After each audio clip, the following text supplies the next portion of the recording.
I'm Cal Newport, and this is Deep Questions, episode 175.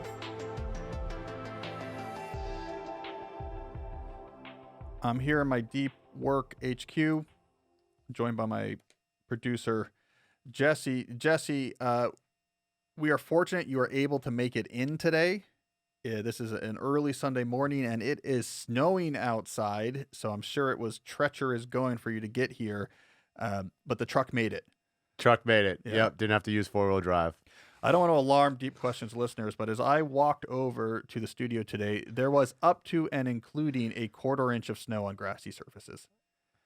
And that like shuts down the DC area because they're afraid of snow. A little bit, yeah. No, I believe the official, and I have the official rules here, is that if there's more than 2 inches of snow in the DC area, and I'm looking at the city rules here, they just declare a purge.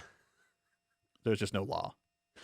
You can just Sounds reasonable. eat your neighbors, use burning cars to barricade your neighborhood.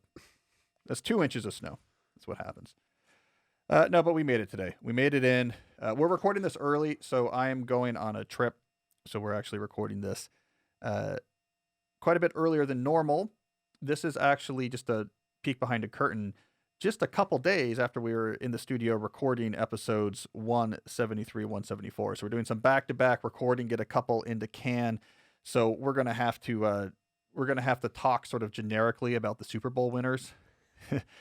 Man, that team really did well. I'll tell you what, if there's some places where there's good talent, there's talent in Ohio and California. Both have a lot of talent. It was really impressive how the one guy was throwing the ball, and then that other guy caught it, and then that team got a commiserate number of points, and then that helped that team actually have the ultimate victory in the game. So that's my timely Super Bowl chatter. Sounds reasonable to me. That sounds good. Joe Burrow. Go Joe Burrow. Yeah, Joe Burrow. I'm such a non-sports guy. I don't know who Joe Burrow is.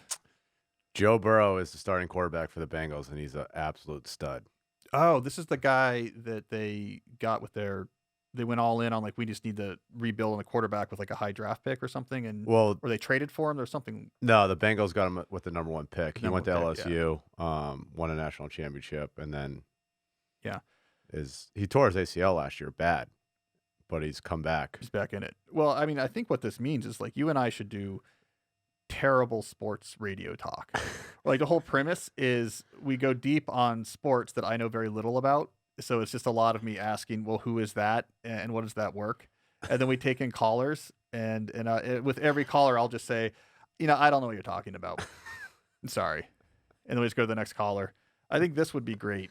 We figured it out. We've cracked it. We've cracked away. Because who's that sports YouTuber guy that just, McAfee, who just got Pat McAfee. Like all of the dollars in the world for his podcast? $33 million a year. $33 million a year. He's also on Sirius. All right. So we're going to use a Pat McAfee style approach here. Jess and I are going to exclusively talk about sports. He's like shirtless and like stands up and yells and stuff, right? He wears a tank top. He's a funny guy. He's also on Mad Dog, comes on right after him. Mad Dog's like my hero. They're completely different, but they're, compatible. All right. Well, I think it's going to be great, especially for our foreign listeners. I will be wearing a tank top, yelling about sports I do not understand, and telling callers that I have no idea what athlete they're talking about. Except for the Nats. You know what's going on. I'll talk Nats, man. I'll talk Nats all day. There is a Nats podcast in the area. Mark Zuckerman from Masson co-hosted. It's called Nats Chat. We gotta do some synergy here. If they ever are allowed to play baseball again, we gotta get some synergy. I'm gonna have Zuckerman in here. We're gonna do an hour-long episode. We're gonna get deep on the Nats. I'm gonna record a podcast once from inside Nats Park. We're gonna figure that out. These worlds are gonna come together. Yeah. All of our energy is going into that. But not this morning. This morning, I want to put some energy into doing yet another core idea video. Again, we've been racking these up, 10 to 15-minute videos where I'm touching on the big ideas I come back to again and again. So you have something to reference, to save, and to share when you're interested in these ideas. So I wanted to do another one of those today. This is a core idea on a topic that actually was almost born on this podcast. It was born as roughly the same time as this podcast, and that is the deep life. So let's go deep about what we mean when we talk about the deep life. Now, I want to start with the background. Where did this come from? This terminology come from? It's all about the beginning of the pandemic. It's all about spring of 2020. This is when I began, first on my email newsletter and then soon after on this podcast, coining the term the deep life and talking about it. Now, what was it about that period that made this general type of topic really relevant? There's three things that went on. So when the pandemic hit and there was those stay at home orders, there was definite disruption in people's routines, which is important when you're in a routine. You're used to going from this to this to this. I'm in this job. I want to get this promotion. Where do we want to move? What's my next vacation going to be? It's very difficult to get some distance for critical self reflection when you're just rolling all systems go. So a lot of people, myself included, got interested in notions like the deep life when those routines were disrupted. I think the early pandemic also did a good job for a lot of people of highlighting both the negative and the potential positive of their lives. It helped highlight, well, what is it that I don't really like, but I've been avoiding? I don't really like this condo I live in this sort of annoying neighborhood in this city, and when I'm forced to have to spend all my time here. And I didn't have the normal escapes of, let me go to the movies and a bar and weekend trips. It really made it clear I don't really like where I live, or having to spend all this time on Zoom with your colleagues. You're realizing, there's excitement about commuting into my nice building downtown, but I don't really like these people, right? So there's negatives that were highlighted by the disruption of the pandemic. There's also positives. Being home a lot, being around your family more, being outside more, getting separation from having to drive into your office. So people also saw positives they weren't used to before. And I think most importantly, things got very disrupted, especially in the coastal places where we had mitigations that lasted for a very long time. Schools were closed, jobs had completely different configurations, people moved to completely different locations temporarily. Like, let me go live with my parents in Colorado instead of being in suburban DC. And it showed a lot of people that actually really different stuff is possible. You can do something different than what you have been doing, and it's not going to fall apart. It's not as risky or scary as you once thought. So we had these forces come together, and people are stepping back and saying, I don't know, I want to rethink my life. I don't know that I want to just get back to what I was doing before as quickly as possible, and let's just keep rolling. So that was the context in which we began talking about the deep life. Now, the issue was, once we started talking about it, is that this is a timeless topic and one that is universal. Many, many people have these reflections on what a life well lived is like and what they want out of their life. It's one of the oldest, most cliched topics that we have. But it's a difficult topic to actually get good, pragmatic advice on. This is what we quickly realize as we scan the landscape of pragmatic or aspirational literature on this topic, is that there's three things you would come across. One, purely inspirational information. Like, here is a story of a person who did something, and just something about what they did hits me like, that's cool. I want to do that. You read Will Finnegan's Barbarian Days. You're like, man, there's just something about him roaming the world surfing, and just something about that feels interesting and resonant. We don't know what it is. It's just generic inspiration.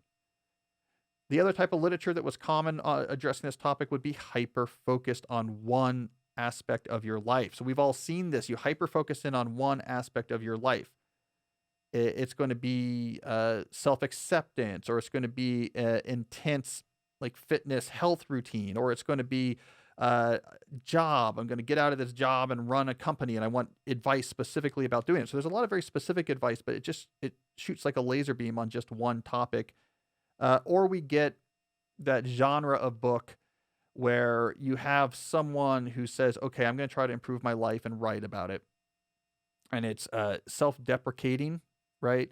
And typically in this genre of books, the person, has a child or a wife that's rolling their eyes at his efforts and is kind of bumbling. And in the end, he learns some good lessons and makes some small changes, but it's basically back to his same normal life he had before. Like, so there's that genre too. Like, I'm going to go out there and change my life. And they try all these things, and it's kind of kooky, and they meet kooky characters, and the main character's wife rolls their eyes at the bumbling guy, and in the end, they're like, well, I have a better, in the end, I'm now doing some meditation and am a vegan. And so, like, some changes have been made, but they're basically back to where they were before, because you don't want to stick your head out too much because people might push back. So we didn't have a lot to draw on, and so the thought I had at this point early in the pandemic is let's get specific. Let's give this aspiration a name. Let's give it a definition. Let's come up with specific steps you can do to try to achieve it. Let's be super specific. Let's not just be vaguely inspirational. Let's not just hyper focus on one aspect of your life. And let's not do this sort of weak sauce, self deprecating memoir type thing. Let's just get after it. Now, of course, this is quixotic. There's nothing more complex and ambiguous in trying to build a life of meaning. Philosophers and theology have tried to tackle this for centuries. So, of course, what we're going to do is not going to be comprehensive, but I have found it's often useful to put a stake in the ground. Let's put a stake in the ground and get specific, something you can go towards, see what works, see what doesn't, and let that be a starting point for trying to get where you want to go. Specificity is useful even when it's not comprehensive. That is one of the big guiding lights of my advice. So we introduced this term, the deep life. Let's give a name to this generic aspiration a lot of people felt, especially during those early months of the pandemic. Then we gave it a definition. So what do we mean by the deep life? How about this for a definition? It is a life lived in radical alignment with your values. Let's be specific about it. Radical alignment with your values. All of the parts of this definition matter.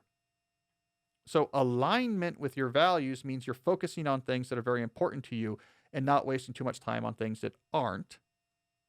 Radical means in at least some of these areas, you have made really big head turning shifts or transformation in your life to pursue those values. So not just small, but big. You have to have both parts of those if you want to capture that thing that we intuitively are attracted to, that intuitive notion of the deep life that we know it when we see it. If you just do the alignment with the values part without the radical, what do you end up with? Nothing bad, but also nothing phenomenal. What you end up with is, hey, I tuned up parts of my life. It's like the character at the end of those sort of weak sauce nonfiction memoirs. You have like slightly better health habits and you've joined a reading group and you're trying to walk more regularly and you meditate. And it's good, right? Like you've added things in your life to be more in line with your values. If you're not doing that, is bad. It's better than doing nothing. But you're not going to watch a documentary about someone who has taken up a meditation habit and tries to walk more and be like, man, that's what I want. That guy's got it all figured out, right? It's not touching you deep. The radical piece is important too, because if you just do the radical without thinking about all the things that are important to you and aligning with things that are important to you, you get this burst of satisfaction because just making disruptive changes is exciting in itself, and then it dies off. Years ago, I read this book that had a great example of that. It was a book that was called Made by Hand. The author was Mark Frauenfelder. Now, Mark Frauenfelder went on to become the editor or co-editor of Make magazine. So he became a big player in the DIY makerspace movement. But he wrote this memoir, and I remember reading it years ago. And for some reason, I remember being at San Francisco in the airport. So I don't know what trip this was. But they opened that book with him and his wife, and they had some young kids at the time, doing radical without the alignment to values. They're like, we just need to do something different, right? We feel this urge to live a deep life. And what they did was they moved to an island in the South Pacific, like just in the middle of nowhere. I think it was like Ratonga or somewhere like this. Because they're like, let's just be bold and do something completely new. It was miserable. Like, it turns out you can't school your kids. There's all sorts of insects and things that are stinging you. There's very bad medical care, and they felt really weird and guilty about being there year round because it's an impoverished place. And why were you guys coming here from San Francisco? And they just hated it, and they moved back. That was a radical change that wasn't built upon a very clear understanding of promoting things that are very valuable to you. So you got to have both the radical and the alignment with values. You do those two things together, you get something like the deep life. So let me give a concrete case study. This is someone I know. I didn't ask him if I could use him as an example, so I'm going to try to be a little bit vague about details, and I'm actually changing a few of the details here. But this is roughly a true story, someone I actually know. All right, so I have a friend, longtime friends, who until recently, they were living in suburban DC out in Virginia, sort of suburbs of DC outside of the Beltway, right? So kind of relatively far out suburbs.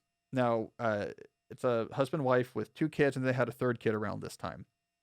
He did video production for hire and some of his own projects, and would do some freelance copywriting. He's a sort of overly educated guy, a good writer, would do freelance copywriting for corporate public relations firms. So writing press releases and stuff like that.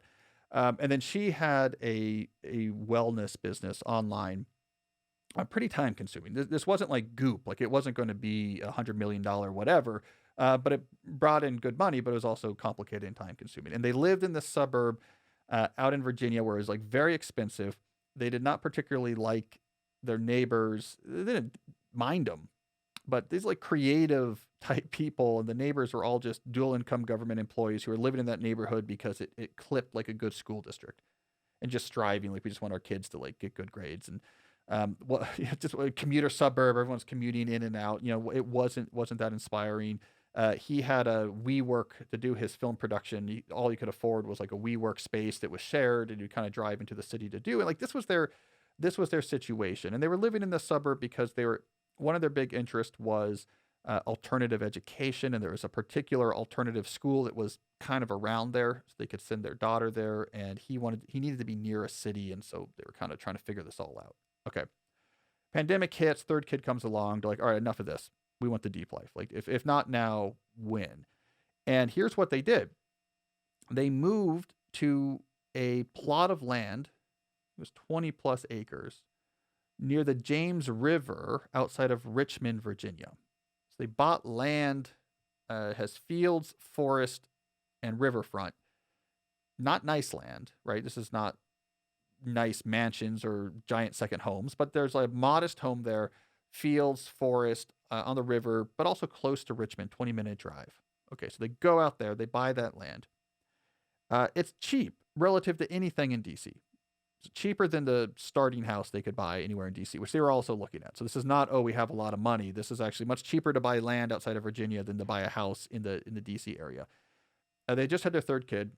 He stopped doing the copywriting. She put that company on hold because it was causing a lot of headaches.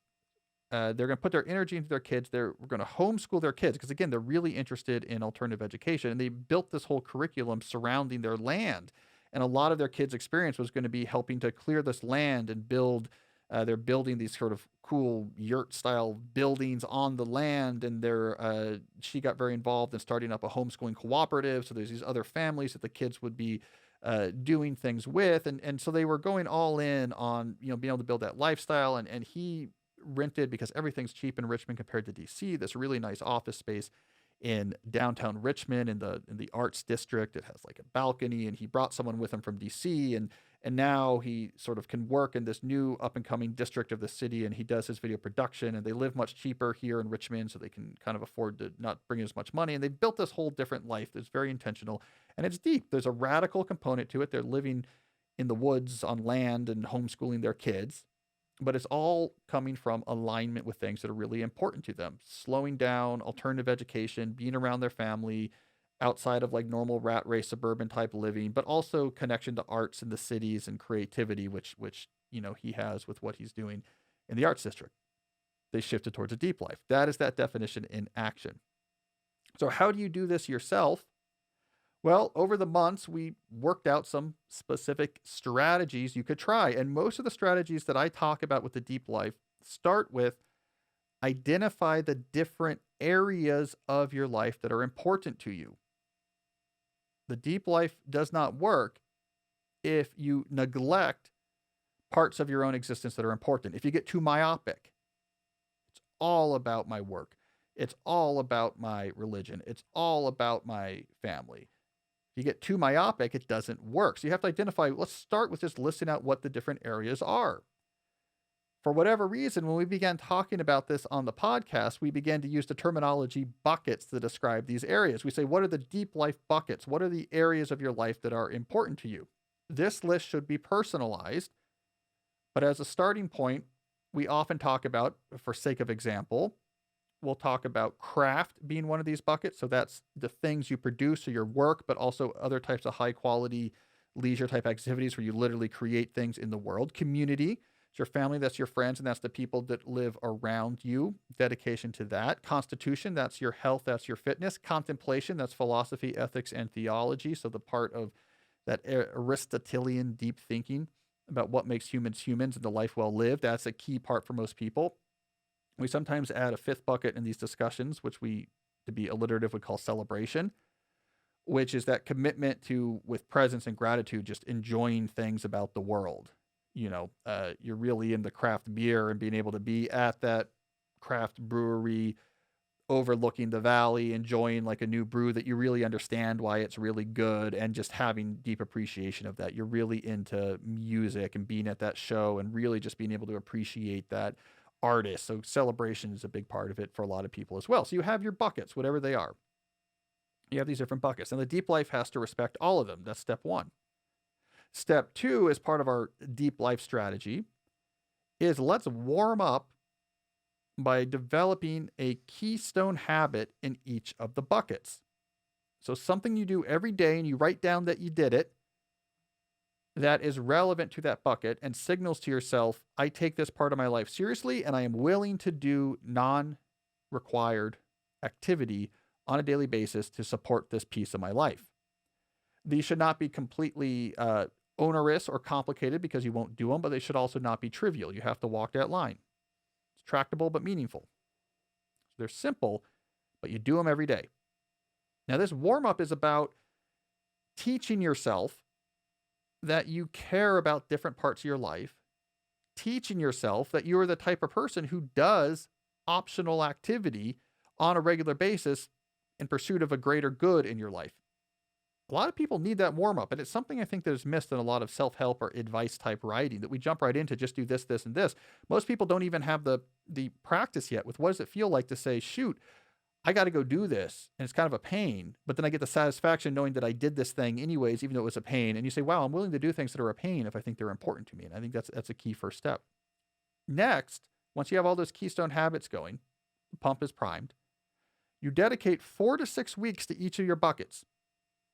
And when it's the turn of a particular bucket, you spend that time, say, now let me do a more significant overhaul of that part of my life. And this is an alignment overhaul. So what you're trying to do is clear out of your life stuff that's not that valuable, that's related to that topic, or that actively gets in the way of the things you care about in that topic, while adding in place more things, a small number of things that are very important or valuable related to that. So when it comes to constitution, you're going through and really overhauling how you eat, integrating a fitness habit deeply into your daily routine. Maybe you start training for something. So you take each element. So I'm going to do a real overhaul there. Clear out the distraction, pump up the thing that creates the value, pump up the things that creates the value. Do this for each of the buckets. Now, at this point, you're really humming because 2 things have happened. One, you do really think about yourself as someone who can take optional action towards things that are important. And 2, you've been doing non-trivial action towards all of these areas of your life that matter. And it is in that action that you get the real self-insight. It's in the fact that you spent a month focusing on just this part of your life, and now have lived the next 4 months with that part of your life being emphasized, that you begin to gain real insight about what's important to you and what's not in that area. What matters, what doesn't, what opportunities out there are lurking. You're not just staring blindly at, I don't know, maybe I should live on a farm. Maybe I should move to Ratanga. You're starting to figure out what really matters. You get this nuanced understanding of yourself. Now we're ready for the final step of the transformation towards the deep life, which is engaging the radical. Now let's make some radical changes. We're leaving that suburb of DC and moving to the James River in Richmond. Now you're primed for that. If you start with that, you end up on the island in the South Pacific, picking lice out of your kid's hair, worried about there being no doctors, and saying we made a big mistake. But you do the keystone followed by the overhauls. Now you're coming from a place of confidence and self-awareness. And now you say, okay, what could we do that would be a radical shift that would further align us with these values I now much better understand? And here, the best way to do it is lifestyle-centric, work backwards from various visions. You have to iterate through these various visions of a lifestyle. Lifestyles that are radically changed from where you are now. And you have to evaluate these potential new lifestyles in terms of their impact on all of the buckets. What you're looking for is a lifestyle that has some sort of radical change that gets you there, but it enhances all of your buckets. Not just we're going to an island in the South Pacific because it seems big, but what's it going to do to community? What's it going to do to constitution? What's it going to do to contemplation? What's it going to do to celebration? You think about this whole new lifestyle, and you try to find one that, okay, this is tractable. We can afford this. And if we do this right, this change is going to pump up some of these things we really care about very clearly into a big level. And it's not going to get in the way of the other things. It's not going to take one of these away. It's not, when we move to the South Pacific, we never see our friends, we never see our family, we have no connection to our community. It's not going to get in the way of any of these. And that is how you make the decision about doing something radical. So it's after a lot of work and practice and training. And then you try to make that shift. And then you repeat. And then you do these overhauls again. This is an annual thing probably. You go through your buckets. How's it going? What do we need to tune up? Every few years, you might step back and say, do we need another type of radical shift here? You're not afraid of it because now you're not doing it randomly. Now the radical is not reactionary. It comes from a place of informed self-awareness. It comes from a place of confidence and practice. And so that is my attempt to make this vague but deeply aspirational idea that I want the type of life that when someone sees it, they say, whoa, I want that. I want that in my life, and I want to get there in a way that's systematic. And this is the best strategy that, at least on this podcast, we've been able to come up with so far. Fix the word, fix the definition, fix the areas of your life, keystone habit overhaul, lifestyle-centric evaluation of different radical shifts to find one that might work, and then take that radical shift. That's how you get to the deep life. It doesn't happen tomorrow, but it doesn't take 2 years. So if you are feeling that yearning, at least consider setting down this particular path. All right, and that's what we have for today's core idea. Now, I've got a good list of questions I want to get into today. As normal, we have a group of questions on deep work and questions on the deep life.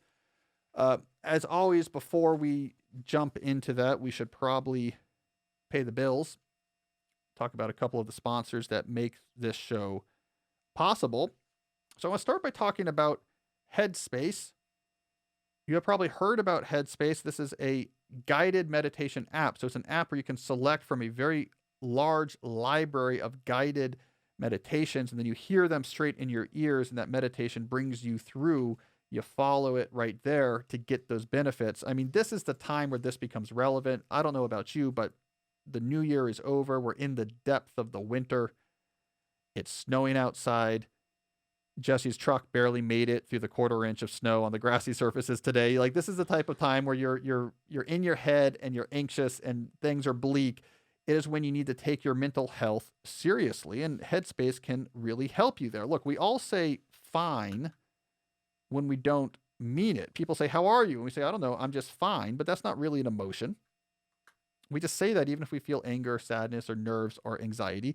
This is where something like Headspace can help. It is scientifically proven to help you manage your feelings and mental health. There's one study that came out recently that showed that just 2 weeks of using Headspace can reduce your stress by 14%. You can use Headspace meditations to relieve stress and anxiety, to sleep better, to improve your focus. They call themselves an everyday dose of mindfulness for real life. Jesse, I'm not sure if you know this, but Headspace, I found this when I was working with the app recently, has guided meditations for focus. So like, I want to get into a mode of concentration on something hard I have to do, right? Like I have to write an article. You can do a guided meditation for focus, and and there's the music there, and it gets you locked in. And I talk a lot about deep work rituals, so that's not a bad one to throw into your mix there, because they know what they're doing. Yeah, for sure. So here's what we can offer.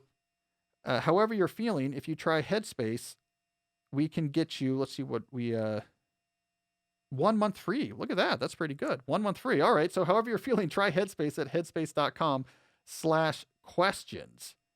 It's that /questions that's going to get you 1 month free of their entire mindfulness library. This is the best Headspace offer available. So go to headspace.com/questions today. That's headspace.com/questions. Let's also talk about Blinkist. I am a Blinkist believer. This is another one of the longtime advertisers for the Deep Work podcast. With Blinkist, you get access to short summaries. So we're talking 10 to 15-minute summaries of thousands of best-selling and important nonfiction books. So if you want to know the main idea from a best-selling nonfiction book, you can listen or read the Blink if you're a Blinkist subscriber and get right to the chase. What are the big ideas? It's a good time to be thinking about that. It's the new year. We want to get off to a good start. We want to infuse our life with inspiring or interesting or very useful ideas. Blinkist can help you get there. Now, Jesse, I've told you about this before, but like the way I like to use Blinkist is to figure out what books do I want to read or not. So if there's a topic I want to know about, I'll read the blinks of all the related books, learn the lay of the land, learn the main ideas, and decide, is there one of those books I actually want to buy and read in more detail? So you add Blinkist to a reading habit, and I think you supercharge your reading habit. So that works pretty well. Like, for example, technology and future, that's a category they have that I spend a lot of time in my own work looking at. If you're interested in Yuval Harari, maybe you read Sapiens, and you said, I know he has this new book, Homo Deus, and this other book, 21 Lessons for the 21st Century. Links of both of those books are right there. You could jump in right away and say, what exactly is going on in Homo Deus? Oh, I see. Now, should I buy this or not? Incredibly useful. I actually read the Homo Deus Blink. That was useful. Irresistible's on there. Good friend of mine, Adam Alter, author of Irresistible. It's a great book about the mechanics of digital addiction. So we hear about this all the time. Read the Blink of Irresistible, get the basics. Now I know what I'm talking about. And if it hits you right, then now I know I need to buy this book and read more of it. Anyways, if you're into the reading life, Blinkist is a good idea. Be a bad sign if the Blink for your book was somehow longer or more comprehensive than your book itself, or if it was just or if the Blink, this would be the thing I'd be worried about. The Blink for my book was 2 sentences long. We tried to condense this, and this is what this whole thing is about. So you want a long Blink, you want your book to have a meaty Blink, because that means you wrote a meaty book. I think that's what it comes down to. I haven't looked at my Blinks. I think all my main books are blinked. I haven't looked at my own Blinks though. I probably should. Yeah, you probably should check them out. Yeah. See what the people are thinking. Hopefully when you read the Blinks of my books, you will say, I got to own this thing. And not just own this thing, I need 4 copies.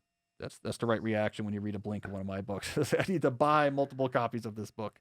You've actually been getting a lot of questions about the counter argument to stuff, so Blinkist would be a good way to dive into that too. Yeah, because this is a discussion we've had on the show about expose yourself to alternative points of view to strengthen your understanding of a topic. Blinkist is perfect for that.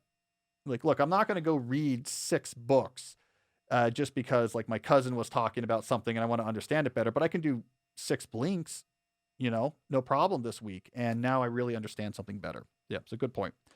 Right now, Blinkist has a special offer just for our audience. If you go to Blinkist.com/deep, you can start a free 7-day trial and then get 25% off a Blinkist premium membership.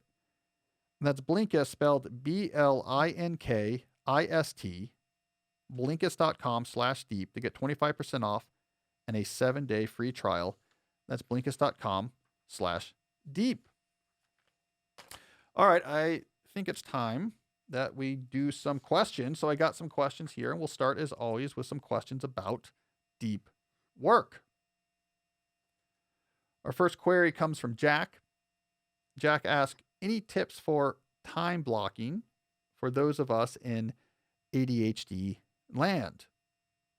Well, Jack, I hear a lot from people with ADHD, and they talk about the various habits I talk about, which ones work well, which ones don't, which ones need to be adjusted. And the thing I hear most consistently about time blocking is that it's a double-edged sword. So time blocking for those in ADHD land is actually really, really useful in the sense that having clarity about I'm doing this, then I'm doing that, and then I'm doing this, and being committed to that habit can be a really good target aimer for your attention and make it less likely that you fall onto a rabbit hole as compared to, let's say, a list reactive approach, where after each task you say, let me just look at my inboxes and calendars and think about what I want to do next. If you're in that mode and you're combining that with ADHD, it's very difficult to make, let's say, difficult, persistent progress on things that need to get done because there's so many shining objects pulling at you. The double-edged sword of time blocking in this context is you can't over-block it. You can't overdo it. If you try to build one of these heroic time block schedules that's 10 hours long with 15 different precision blocks, It's really asking a lot from anybody to stay so on task and so focused and deny the the cognitive energy draining, the distractions pulling us. That's hard for anybody, but if you have ADHD, that becomes almost impossible. So you need to rely on blocks while at the same time not blocking too much. Bigger blocks, break blocks, and not trying to squeeze too much precision work into any one day. So that's why it seems to be a double-edged sword. You're kind of screwed if you don't do anything like that, but you're also setting yourself up for failure if you go overboard with the method. So hope you find that useful. All right, moving on. We got a question here from Andrew. Andrew says, I'm starting a PhD. How would you approach a PhD knowing what you know now regarding deep work, etc.? Andrew, assuming you're looking for an academic job, assuming that's why you're doing a PhD, care a lot more about the research topic right now. When you're very new, you got to think, where is there heat right now just beginning to emerge in my field? And I want to be working on something like that with the best possible people who are helping to develop that field. I underestimated this, I would say, in my PhD program. I didn't think about it. I just said, I'll deal with the job market when I deal with the job market. But really what you want to be doing, if your goal is to get an academic job, is to say, I want to align myself with someone who's doing something very hot right now. Because here's what's going to happen when I enter the job market. They're going to say, we want, whatever your advisor's name is. And then the response will be, well, she's not available. She already has a job. They'll say, all right, well, can we get basically like a clone of this person who also knows how to do that work? Like, great. Who is her student? Let's get that person instead. That's where the really good job offers come from. That's what opens up options. So care a lot about what research you're working on, and then get in the habit of working on research every single day. I'm going to suggest the first 3 hours of every day. The first 3 hours of every day, you're reading stuff relevant to a paper or article or essay you want to write, or you're directly writing a paper, article, or essay. So 3 hours a day, every day, you're always doing work. That adds up. Produce.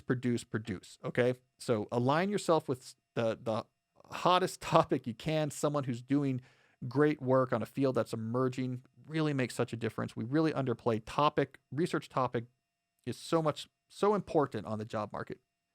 It's not just here's a generic talent. It's like we're hiring for this topic. And then B, 3 hours every day. And also in your writing, don't do what I just did, which was enumerated 1 followed by B. That's the type of stuff that's not going to go well in your, article for whatever academic journal. All right. He's getting his PhD in film studies. Yeah. And I was wondering what your thoughts on, you've been on that film study kick with books and stuff. Do a lot of people have PhDs in film studies? No, but it's a department at yeah. a lot of universities, but not every university, right? So it's not as widespread as like English or something. But film studies is a great example. I mean, basically in film studies, you need to be aligning yourself with an emerging framework of critique that seems to have a lot of heat around it, is what I would say. And then you need to start reading all that and writing in that as early as possible. Align yourself with someone who's doing really great work with that new framework or type of critique and master it, and you got to be doing reviews and essays like pretty early on. That's what I would say. Yeah, film studies would be cool. Yeah, I read that textbook. It's a complicated field, man. That's why I was curious. Yeah, it's all complicated. I mean, a lot of it's like any other field. I think right now, so like whatever there's like theoretical frameworks that get popular, and then they infuse lots of different fields. Like film studies is very susceptible to that. So, whatever's big at the time. So if we were talking 15 years ago, you're going to get a lot of sort of post-colonial theory or queer theory, and now there's like a lot more specifically postmodern critical theory subsets that like are really injecting themselves through film studies. So like probably what you should do in film studies is look to an emerging theoretical framework that's generating a lot of heat in another major field that hasn't yet made it to film studies or is just making it there, and then be one of the people that helps usher it in. That's like a pretty sure path to academic jobs. All right, Andrew. Let's move on here. Alex asks, what's the best way to meet other deep workers? I'm a freelance writer. I make a living doing deep work. I love to meet regularly with other people who prioritize deep work, to compare notes, discuss goals, etc. but I do not know where to find other people like this. Alex, that's a good question. I mean, I've been thinking about, I don't have an answer, first of all. I don't have a great answer for you, but it gets me brainstorming. Maybe we should be involved in finding a better way of helping people do this. Like, I don't know, Jesse, what do you think about what would be good here? Like, let me tell you like a model that's interesting to me. Mr. Money Mustache, Pete Adney. Yeah. I was thinking exactly. Are you thinking about it? Right. Yeah, I had a feeling you were gonna mention that. Yeah. So Justin and I have talked about this, but so Mr. Money Mustache, who blurbed digital minimalism. So I met him when I was working on that book. He's a personal finance guy. Made a bunch of money with his personal finance website. He lives in Longmont, Colorado, and he bought just a building downtown in Longmont, and they renovated it, and it's basically like a co-working space. But it's like a co-working space, but it's also a gym. They have like an outdoor gym, and they have a lot of kegs there for these like evening talks. So they bring in people to talk about, I guess, business and stuff like this. And they have talks, and craft brewers in the neighborhood bring in kegs of beer. It's just created this whole physically located, physically sited community about, in this case, people who believe in his sort of, whatever it says, financial advice type philosophy. But like, should there be something like this for deep work?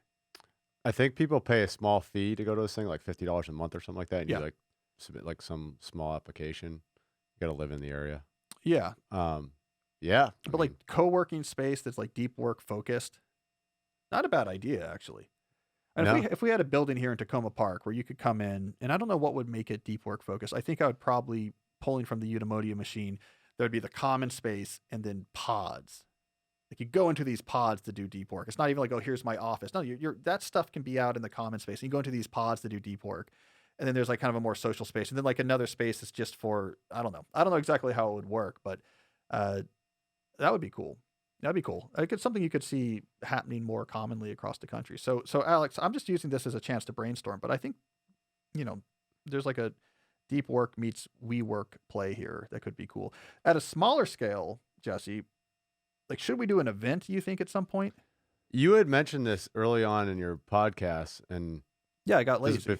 I was like, oh, I'll definitely go to that. This is before I even, started working here. But then, so I was definitely going to go whenever you announced it. Yeah. Like, that could be fun. I mean, it seems like a pain. That's why I didn't do it, because I had no time. But if we had some help, it could be interesting. I don't know where we would do it, if we would do it here in Tacoma Park or do it somewhere where we had more room. And just have a lot of people in the DC area who are into this stuff. Like, let's all get together and just go down near a Nats game. Go down near a Nats game. Yeah. Yeah. Do it in the dugout. It'd be awesome. But yeah, we could do it down there.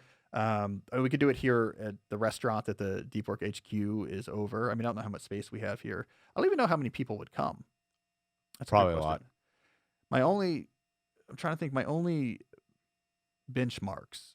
I've done some book signings here in DC that were pretty popular. I did one for digital minimalism at Politics and Prose, and we definitely standing roomed only that place. And then when Scott Young was here, we did a joint one down on 8th Street at a bookstore down there, and we definitely, standing room only that place. So I don't know, we might get a good crowd. It's kind of hard to tell.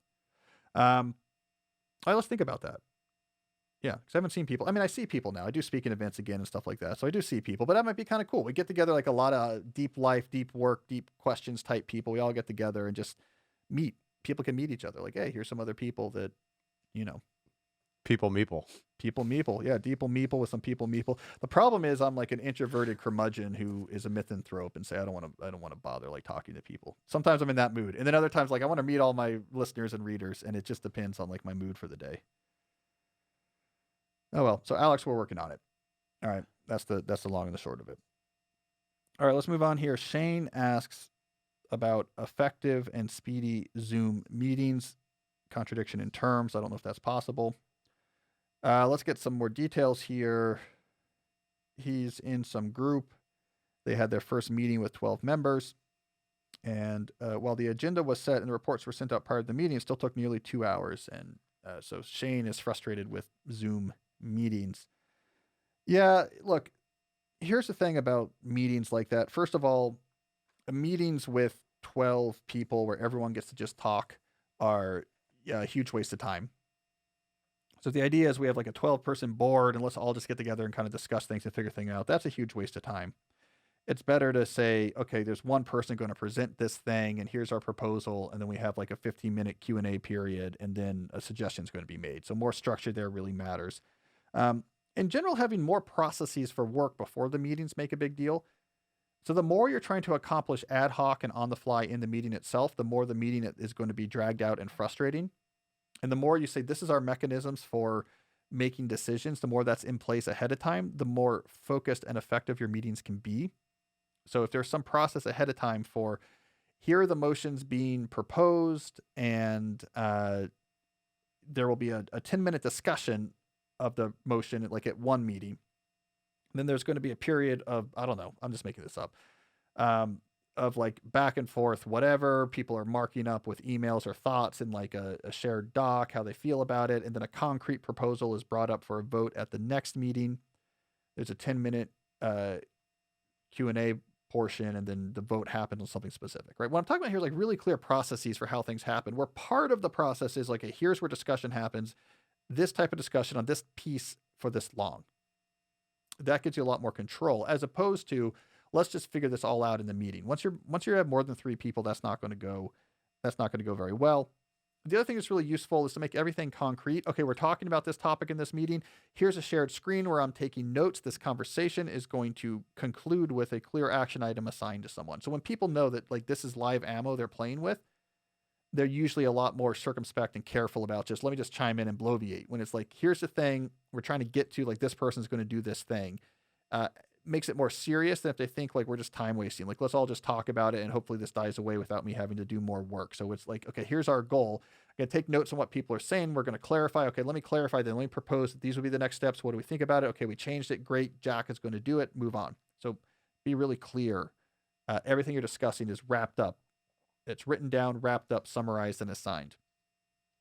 All right. Zoom, effective and speedy Zoom meetings. Not a lot of those. All right, let's do one more deep work question. We have one here from Heather. Heather asks, how do I make a better transition from working from home to after school with the kids? So Heather says, pre-COVID, my transition from a working mindset to mom mindset was easy since there was a 30-minute commute from the office to aftercare. Now I permanently work from home and there is no transition. They get off the bus when school is out. She says in parentheses, we nixed aftercare since I am here, but is that a bad idea?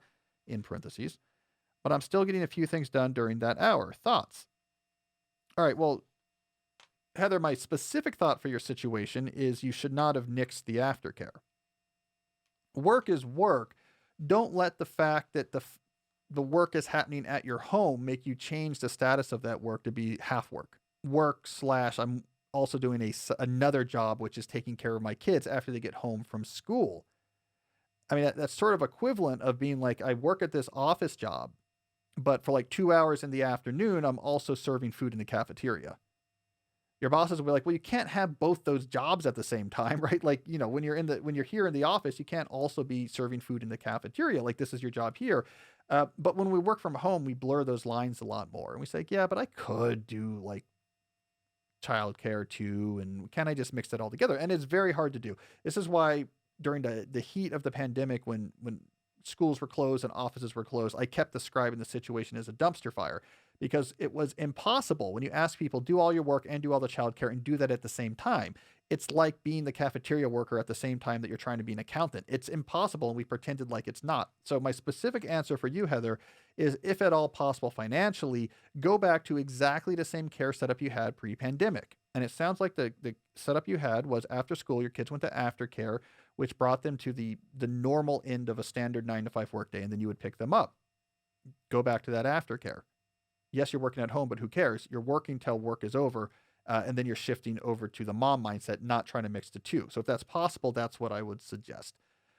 Let me give a more general answer here about, I think, a very good point, more generally, shutting down when you have a hazy boundary between work and non-work, which again is pretty common, especially in these work from home days. So you might have this hazy period. So let's say the aftercare thing doesn't work out. You have this hazy period where you're kind of working and you're kind of doing something else, and you recognize this, and you don't schedule meetings, and you're just going to get a little bit done because you're also doing childcare. You have to find how to have a definitive shutdown that still works. So even if you're in this hazy period, have a definitive end to the hazy period. All right, now I'm doing my shutdown complete. Even though the last 90 minutes I've been half shut down, I have to get my kids going with their homework, but then I have to return and answer emails, and I have to get snacks, and then I'm going back and sending out these reports. Even though that's back and forth and hazy, have a clear shutdown at the end of that where you're like, now work is completely done. Now, if possible, if you can have one that gets you out of your house and completely changes your state, I think that would be good. I don't know your marital situation, but if you have, let's say, a partner that's working, sounds like here, maybe they're working at an office, when they come back, that spells you to do a 30-minute transition to really fully change your mindset. I think exercise is a good one here. I've been doing this some more, especially on my teaching days when I can't get exercise in earlier in the day. I'll do this when I'm with the kids in the afternoon. I'll set it up so, maybe one's working on their homework and one's playing Minecraft, and I'll bring them down to the basement to where my exercise equipment is. Like, okay, you can watch this video here. And then I'm going to go in the garage and, do evil things to a rowing machine. And it's a transition, even though I'm kind of watching the kids, the exercise is very different. It's very different than looking at a screen. And it really is a way of, okay, now I come out of that and I've physically changed my state. And I come out of that not doing other types of work. So have a clear shutdown, even if that shutdown happens after a period of sort of hazy boundaries. All right. So let's wrap up questions about deep work. I want to do a few quick questions about the deep life. But before we get into it, I want to talk about two more sponsors that makes this show possible. Jesse, these are both food-related sponsors, so you can tell I'm getting hungry. Both food-related sponsors that I actually really enjoy. So the first one is MunkPack, and that's Munk, M-U-N-K. And I want to talk in particular about MunkPack Keto Nut and Seed Bars. So these are granola bar style snack bars, but instead of just being full of sugar and junk, they have 1 gram of sugar or less, 2 to 3 grams of net carbs, and they're only 150 calories. Now, they have that name keto in the title because they were originally designed for anyone following a keto lifestyle because they're so low on carbs. But they're a perfect snack for anyone who's trying to eat better or cut back on sugar and carbs without sacrificing taste. These are really good tasting bars. The key to me with granola bars is they can't be too hard, so these are soft, but they have nuts on them, so you get a bit of a crunch. I think they taste great. They have a lot of flavors: sea salt, dark chocolate, caramel, sea salt, and peanut butter, dark chocolate. I'm a big sea salt, dark chocolate fan. I mean, you eat that thing, at least in my case, you're hungry, it's in the afternoon, you don't want to eat junk, but you need something. You've been podcasting all day. You've been stuck in the studio with Jesse. You're like, I got to get some food. Jesse insists on everything being keto friendly. Actually, Jesse just doesn't eat. Do I have that right? Here's Jesse's diet plan, if I have this right. Like, eat 1 meal every 3 days. Is that how it goes? I just eat dinner. He just eats dinner. Okay, so you're around Jesse all day. You're like, he makes me hungry just seeing him. But you don't want to eat junk. You grab one of these keto nut and seed bars. It tastes great. You feel like you're having a treat, but it doesn't have the junk in it. So I am a fan of those. I ate them all. So they sent me some, and I went through them really quick. That's how I judge that I like a product. It's like, okay, I am eating these things good. In addition to being keto friendly, they are gluten-free, plant-based, and non-GMO, no soy, no trans fat, sugar, alcohols, or artificial colors. So try it for yourself, and you'll see. And we have a special deal for our listeners that will allow you to get 20% off your first purchase of any MunkPack product. Just visit munkpack.com and enter the code DEEP at checkout. MunkPack is so confident in their product, it's backed with a 100% satisfaction guarantee. So if you don't like it for any reason, they'll exchange the product or refund your money, whichever you prefer. So to get started, just go to munkpack.com. Remember, that's munkpack.com. Select any product, and then enter that code DEEP at checkout to save 25% off your purchase. MunkPack, delicious, nutritious food you can count on. We thank them for sponsoring the podcast. Another thing I want to talk about food-wise, another sponsor is Just Egg. I am an egg guy. I have eggs almost every day for breakfast. That's my thing, but that's also a lot of eggs. This is why I was excited to learn about Just Egg. Now, this is a cholesterol-free plant-based egg that will give you the most decadent quiches of your life, the fluffiest scrambles, and the easiest egg sandwiches of all times. It has about the same protein as a chicken egg, but less saturated fat. And plus, Just Egg is packed with cholesterol-lowering polyunsaturated fat. Chicken eggs wish they were this healthy, right? So because Just Eggs comes from plants, you're also helping to save our planets, and that's nice if you're into the whole saving the environment thing. So Just Eggs allows me, for example, to still have my routinized habit of eating eggs every morning without actually going through that many actual chicken eggs every week. I can throw Just Eggs into the mix and have a cholesterol lowering plant-based alternative that still tastes roughly the same. Just Eggs are so good, they might even convince Jesse to eat food more than once a week and before 6 p.m. or whatever. So like what happens, like this is Super Bowl Sunday. So like you go nuts on a night like tonight? Today I'm definitely going to eat wings and Nice. then some other good stuff. Yeah. Yeah. But So, no food until then. I mean, the game's on at 6:30 anyway. So Okay. All right. Yeah. Yeah. So you're just going to destroy, you're going to destroy some wings tonight. yeah, I'm basically, going to have wings, eat whatever I want, and then and then not eat again for 7 days. yeah, I might not eat tomorrow. Yeah.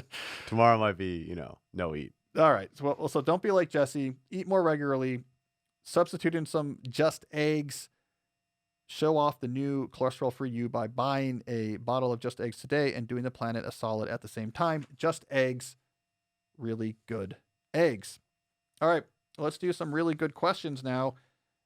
I want to do a few here about the deep life. Let me find my questions. My goodness. You see how the sausage is made, guys? Oh, here we go. Here we go. I see. All right. We got ourselves some questions here. First one comes from Agnes MacGyver. Awesome name. MacGyver. Did you watch MacGyver? We're of the generation. I've seen it in the past. Yeah, Yeah. for sure. MacGyver's awesome.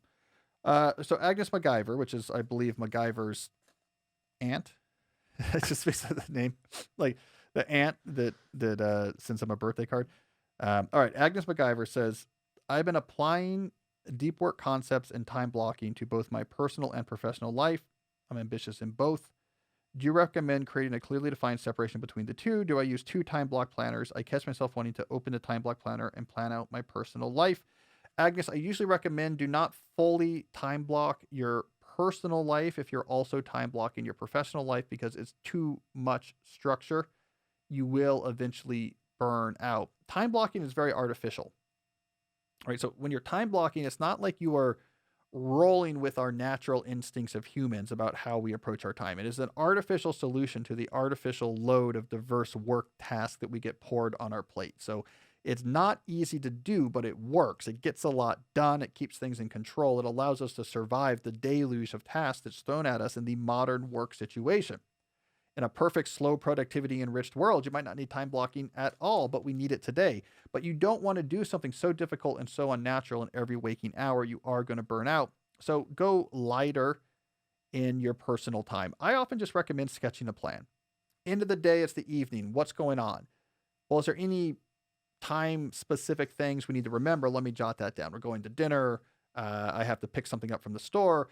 And then you sketch out other things you want to get done. Here's my plan for tonight. I want to get some reading in later. I want to watch this show. You kind of figure out a reasonable plan. You kind of jot it down. It's not planning out every minute. Here's the things that have to happen. Here's some things I want to get done. Rough plan. Do your best. Same thing for weekends. Well, I'm going to go, we're going on this trip for most of Saturday, but I want to get a walk in before. You're kind of sketching out a plan. So it's not a full time block plan, but it's not just winging it. It's somewhere in between. I think that's probably the right balance between the two. All right, Samantha asks, how do I pick a college major if I shouldn't follow my passion/interest? Well, so Samantha, this is where I can point again to my core idea videos. There is now a core idea video live on the YouTube page about my idea of not following your passion. So the background for this discussion can be found on that video. Everyone can go reference it to get the specific thoughts behind my ideas about passion and its role in career selection. And the thing you will notice if you go back and rewatch that video is that passions/interest is a problematic conjunction there, not the same thing. So the issue here is you're joining those two things together. Passion is the idea that you are wired for a particular pursuit or direction, and that if you align yourself with that pursuit, you will be happy and fulfilled, and if you don't, you won't. It is a very high bar. There's one true thing you're supposed to be doing. Get it right or you're screwed. Interest is, here's something that seems interesting to me. There can be many things that seem interesting to you, and many things that don't. I think interest is a perfectly fine criteria to help select, let's say, a major. This major seems interesting to me. I like the opportunities it would open up if I did it well. Good. Go for that. And what if there's 5 majors that pass that criteria? Then it doesn't really matter which one you choose. Passion is not the same as interest. Passion says there's one true thing. If you get it wrong, you're screwed. Interest is just a useful piece of information you can use in making a choice. So what I'm trying to do here is lower the bar. Lower the bar when it comes to selecting something like a major or selecting a career, lowering the bar from there's one right answer. If you get it wrong, you're screwed. Down to there's a lot of reasonable pursuits on which you can build a enjoyable academic career, on which you can build an enjoyable professional career. There's a lot of them. So give it a little bit of thought, but once you find something that's reasonable, go with it and don't overthink it. I think the straw man that you're setting up here, Samantha, is throwing the bar out and say, no, it doesn't matter what you do. Just choose completely randomly. Film studies or computer science, I'll just throw a dart. Who cares? And I think that's nonsense, right? Like we have inclinations, we have interest, we have skills we've already built out in one area versus another. We like the lifestyles enabled by this path better than the lifestyles enabled by that path. Use all that information to make a selection, but just don't overthink it and be happy with the fact there might be a bunch of different choices that all satisfy those criteria. What really matters is what you do next, what you do once you actually made that choice. And the reason why this is important is that it was actually college majors was the original thing that got me interested in the topic of following your passion. It was the original thing that set me down the path to writing my book, So Good They Can't Ignore You. Because what I was seeing when I was a graduate student writing advice for students is I kept hearing the same story again and again.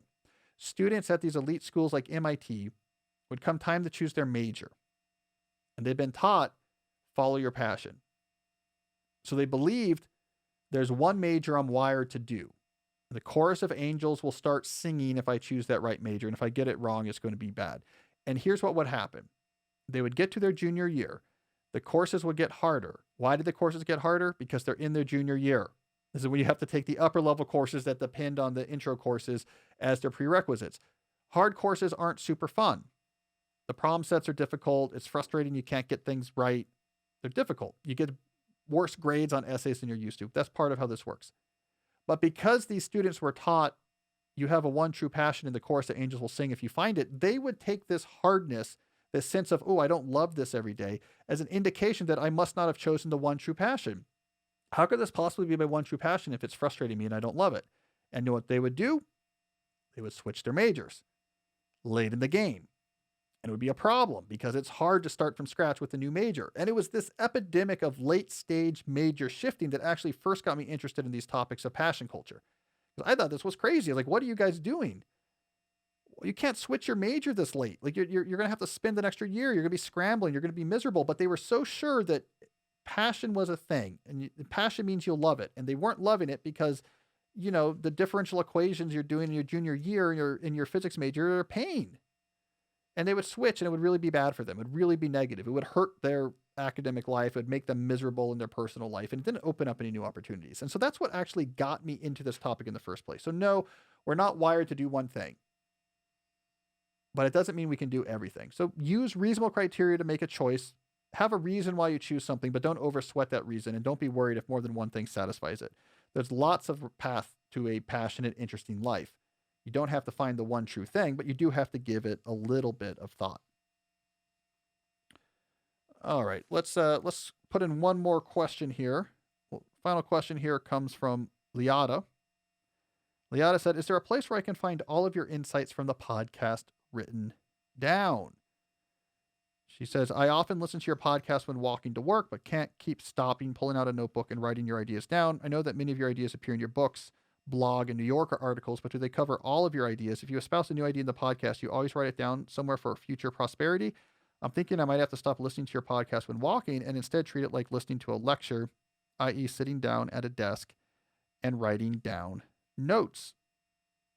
Well, no, there's not right now a place where every idea from the podcast is written down, but there's a few things I will suggest here. One, the big part of the YouTube page we launched, I keep trying to make this point, is not about trying to build up a large YouTube audience. It's not about trying to be a YouTube influencer that is getting people to smash the subscribe button while doing giveaways on Minecraft videos. It's not the goal. The goal is to make the information from the podcast much more usable. So now the big ideas I talk about are going to have a core idea video. You can go to the core idea playlist on YouTube and see in one place me talking about each of the big ideas on which I base a lot of my answers.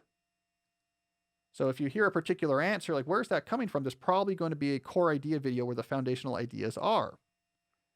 There's deep dives on there. Usually when I'm working out an idea, I might try it a few times in answers, and at some point I'll do a deep dive on that idea. There's a playlist of just those deep dives. You can go and see those. If there's a particular question, you say, man, I'm walking and I hear this question and that seems like a big idea. Well, there's going to be a video of just that question. You can, within a couple days of that episode airing, that you can find and bookmark. And you could just go and look at, the show notes, like, oh, what was that question called? And you'll find it. It'll be posted pretty soon after it comes out. So I'm hoping the YouTube page will make it easy for people to begin pulling out. Like this will be the good archive of the information. Now, when the portal launches, the standalone portal launches from which you can access all of the videos and podcast episodes without even having to go to YouTube, it is going to include a dedicated page for every episode of the podcast. You're going to see the show notes, the description of every question in that episode on that page. You are going to be able to play it straight from that place. You're going to see every video taken from that episode accessible in a horizontal carousel right there from that page. Once we're doing that, we might start adding more information to our show notes. So that will become a pretty good record as well. But we really are hoping that people can remix and gather their favorite questions, their favorite videos, etc. Now that they're all accessible, people can find them, they can put them into their own pages, they can put them into their own playlists. So we're really thinking this through. But the YouTube page was a major step towards making the information in this podcast way more accessible and findable and savable than it just being in the long form audio. So Liata, start there. Get used to the YouTube page. Bookmark or save videos that are important to you. Create your own playlist. That's probably the right way to begin collecting the things we talk about on the podcast that are of particular interest to you. All right. Well, what's of interest to me right now is wrapping this up. We are short on time. So thank you everyone who sent in your questions. Remember to check out that YouTube page. See videos of all the questions and segments we talked about today, as well as videos of the full episodes. If you like what you heard, you will like what you read on my long-standing email newsletter. You can sign up for that at calnewport.com. I'll be back on Thursday with a listener calls episode. And until then, as always, stay deep.